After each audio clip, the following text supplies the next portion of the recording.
Hey, ducklings, welcome back. Thanks for spending some time with me, your work mom, Arlyne. And You work on Jose. so we appreciate you spending a few minutes of your time to check out our channel where we talk about things that are pertinent and interesting, rather, to your early career development and in your career journey. Before we jump into today's topic, work on how you been. Oh, living the dream. Just taking it one day at a time. Always living the dream. You are goals, friend. I think, um, I think I look forward to the day where I can wake up and have the cheery disposition that you always seem to have. Living the dream, thinking positive all the time, Glass keeping half full. always helpful. So, um, I want to talk a little bit today about.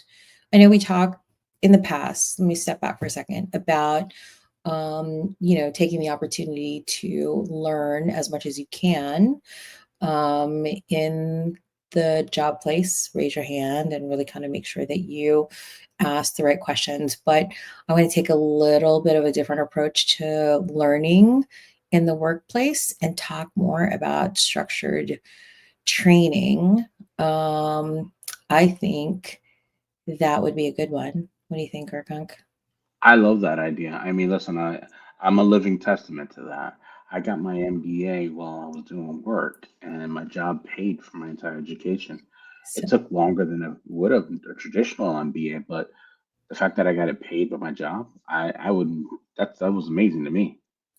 yeah, I mean, I was thinking about that specifically because I think, whenever we hear about like, oh, you got to go do training, sometimes, especially if you're new on the job, there's really kind of like onboarding and like things that you have to do just to even get started. But once you're settled in the job, there's really kind of now what a whole host of opportunities that present themselves.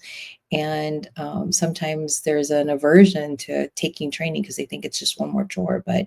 Um, but I love the fact that you had shared, I've known for a while, just by way of our conversations, that you finished business school through working at the job that you had full time and really kind of not having to dish out any of your own money to do that, and in Yeah. fact had all the encouragement and support from your workplace. So how did that start, by the way? Like, Uh, I was blessed that I had a boss that was very encouraging, and she found a way and brought the program to my attention.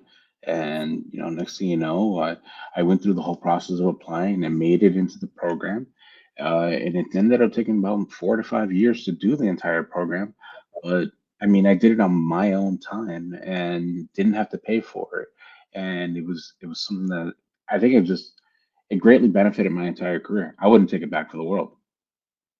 so I think that is a great blessing and position to be in when you have someone who recognizes the opportunity for you to really kind of better your professional development. And I think sometimes we don't always have people around us that are able to do that. So it's incumbent on ourselves to really kind of seek the opportunity. So I think, let's dig into that a little bit. I know when I was starting out and really trying to understand what things I was good at, things that I was interested in, I took a whole lot of random online courses or raised my hand for any kind of training that was offered.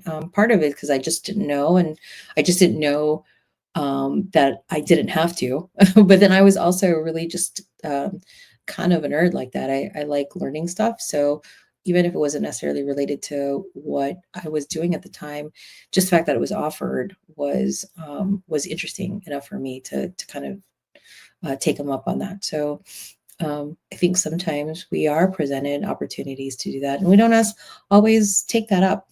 Take them up on that offer, if you will. So I don't know if you've ever experienced that outside of obviously in your MBA. That's a big one, but just I've always been able to figure out a way to try to get the free education or the free classes wherever I can. You just don't know how rare those opportunities are. So you need to make sure that you're being very proactive about your career. There's so many ways to advance your career, but they usually cost some sort of money that you have to need to pay for training or schooling. When you have an opportunity to do training that someone else could pay for, you need to take advantage of that opportunity. I mean, if you think of all the different programs that are out there, PMP, CMP, all these other programs, they all cost money. And that's either something that you could do it on your own and get the training that you need for the certification, or you find someone that's going to be able to sponsor you and pay for it. I think I'll take the latter any day.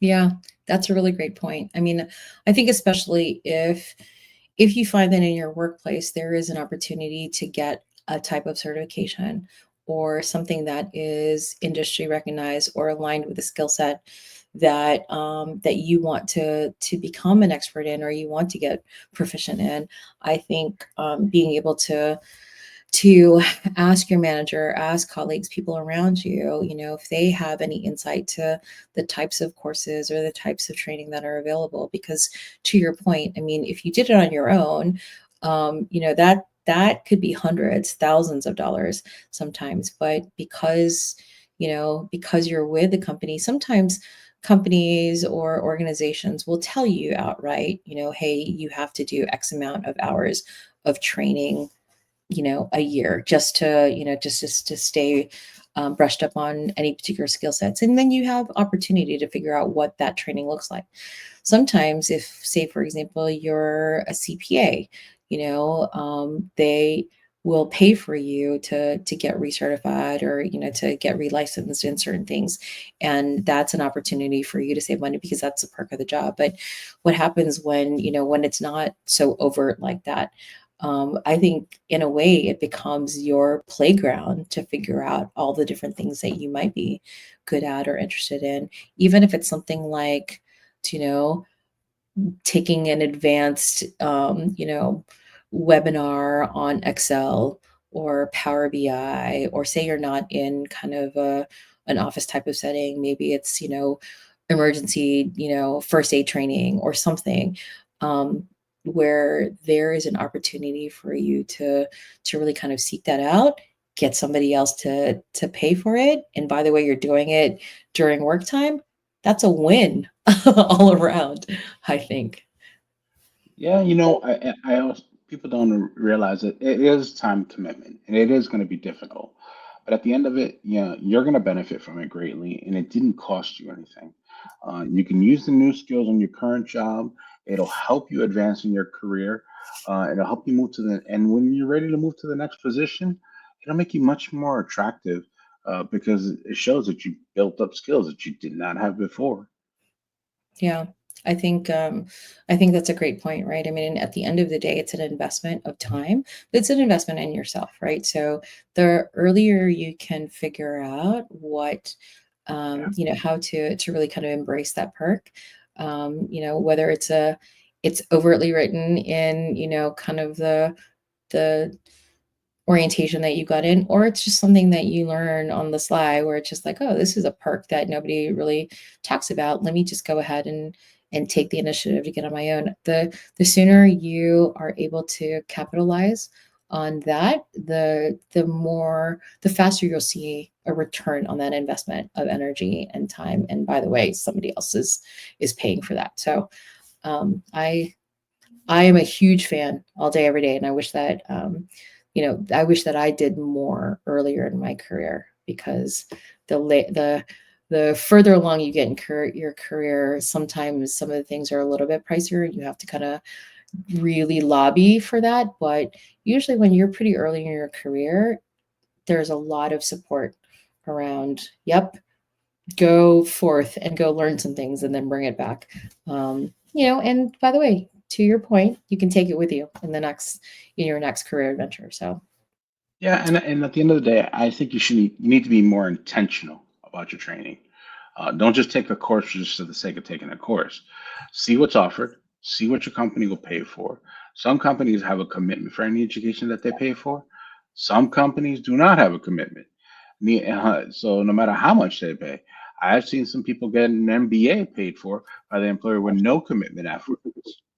There are some places that will say, hey, we'll pay for something, but you have to be able to, to stay and apply it in our workplace for a year or 6 months. And if you leave before that, if you decide to terminate, or or you try to take an opportunity somewhere before that time frame, then there could be a penalty, or there could be a requirement for you to pay back that obligation. So that's a really great call out, because um, not every workplace is created equal when it comes to really kind of what that obligation is um, to make good on that investment, right? So um, I don't know what else.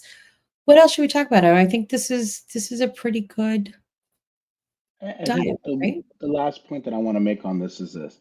Make sure that you create a plan with your supervisor and your department head. Okay. You want to make sure that they know exactly what you're getting trained in and how is it that you want to use it to further your career in your current company. That way you have a clear that way you have a clear path for advancing your career and you can be proactive about it. So this is now a twofold thing that is helping. Knowing exactly what you're working for and how it will benefit you in the long run. So I think that's a great plan if you move forward like that, because then everybody is now rooting for you to move forward in that. Yeah, and no surprises, right? I mean, that's the other thing too. To your point, it's like if you do have classes, or if you do have a workshop or training that you have to miss a portion of the day, having that plan with your manager or supervisor, or HR, like, to your point, I mean, instead of being surprised in terms of why you might be gone for a portion of the day, and in fact everybody's really kind of rooting for you, and they know what's up. So love that work unk, keep us on track. Yeah. All right. Well, these are the bullet points that you need to go home with. One, take advantage of the opportunities for paid training that are being offered by your employer. Period. End of sentence. That's the most important part. Two, understand that these new skills can help you to advance in your current position, but they're going to make you much more attractive for potential employers when the time is right. Three, this opportunity could save you thousands of dollars in educational costs that you would have to pay for by yourself. So think about that. That's very important. Four, be very intentional about your training. Create a plan with your team so that they're aware. And it's, that way you can do something productive with your new set of skills when you're done. And lastly, always understand that there's going to be a commitment afterwards, if there is one. Uh, this is crucial because you may or may not have to pay it back if you leave early. So just something to think about. It shouldn't stop you, but at the same time, it's just something that you should be aware of. So love that. That's a great sum up. And I think just to kind of wrap us up, I think a few things to remember. I mean, training is actually a perk of the job, right? So sometimes it's spelled out for you in your orientation, and sometimes you have to discover it along the way. But it is a perk. So while you're there, find the opportunities.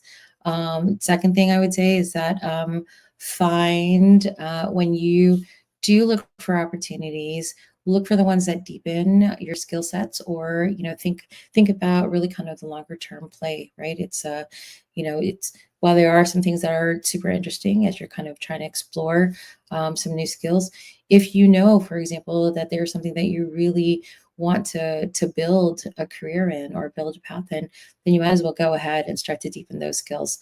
It makes you promotion worthy, and it makes you more marketable, both in your current role, or if you decide to move on. And then I think the last thing that I would say is that training, especially anything that is certified, like industry recognized, or really kind of in your skill set or in your role, it could really result in saving you thousands of dollars, because by way of you doing it through your workplace, that is them investing, you are training on their time, and you investing in yourself by way of you making the commitment. So that is essentially free money, and it is free career growth, and it will return on that investment in multiple folds over time. So we love training on somebody else's time. So Yep. that being said, um, train, learn, go live your life. That, I think, is really, at the end of the day, the most important thing, is that work should pay for your life. You should enjoy your work. You should learn how to grow in the space that you are interested in. But more importantly, go live your life, because there's a ton of stuff out there that is not related to work. So go out there, go do it. Right. So, on behalf of me, your work mom, and You work on. we will see you on the next one. Thanks for spending some time with us. Bye, ducklings.